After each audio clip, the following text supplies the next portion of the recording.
మీకు ట్విట్టర్ గురించి తెలుసు కదా, ట్విట్టర్ని ఎలాన్ మస్క్ తీసేసుకొని ఎక్స్గా మార్చేశాడు.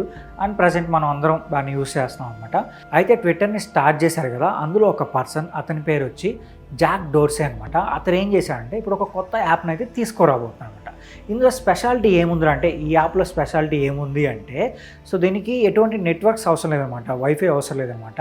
అండ్ దీనికి కేవలం బ్లూటూత్ ఉంటే చాలు, బ్లూటూత్ ద్వారానే మనం చాట్ చేసుకోవచ్చు అంట. సో దీని పేరు వచ్చి బిట్ చాట్. అండ్ ఇది ప్రజెంట్ ఏంటంటే ఐఫోన్లో టెస్ట్ చేస్తున్నారు. ఐఫోన్లో ఒకవేళ బాగా సక్సెస్ అయితే ఖచ్చితంగా ఆండ్రాయిడ్ కూడా తీసుకొస్తారని చెప్తున్నారనమాట. మరో విషయం ఏంటంటే, ఈ యాప్ మనం బ్లూటూత్ ద్వారా చాట్ చేస్తాం కదా, అది కేవలం 300 మీటర్ల లోపల ఉంటే మాత్రం వర్కౌట్ అవుతుందంట. 300 మీటర్ల పైన ఉంటే మాత్రం కష్టమని చెప్తున్నారు. అంటే మేబీ ఇది టెస్టింగ్ ఫేస్లో ఉంది కాబట్టి సో అంతవరకు అయితే వాళ్ళు ఫిక్స్ చేసి ఉండొచ్చు. మేబీ ఫ్యూచర్లో ఇంకా కొంచెం ఏమైనా డెవలప్ చేయొచ్చేమో అని నేనైతే అనుకుంటున్నాను.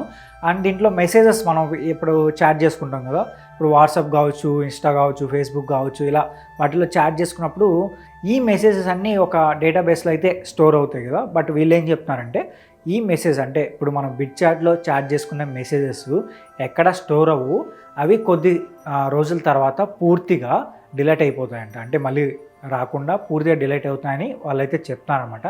సో ఈ యాప్ గురించి మీరేమనుకుంటున్నారు? ఒకవేళ ఈ యాప్ మార్కెట్లోకి వచ్చిన తర్వాత సక్సెస్ అవుతుందా లేదా? సో దీని గురించి మీరేమనుకుంటున్నారు కూడా ఒకసారి కామెంట్ చేసి చెప్పండి. అలాగే ఈ వీడియో నచ్చితే మా ఛానల్ సబ్స్క్రైబ్ చేసుకోండి. ఇలాంటి మోర్ ఇంట్రెస్టింగ్ వీడియోస్తో నేను మీ ముందుకు వచ్చేస్తాను.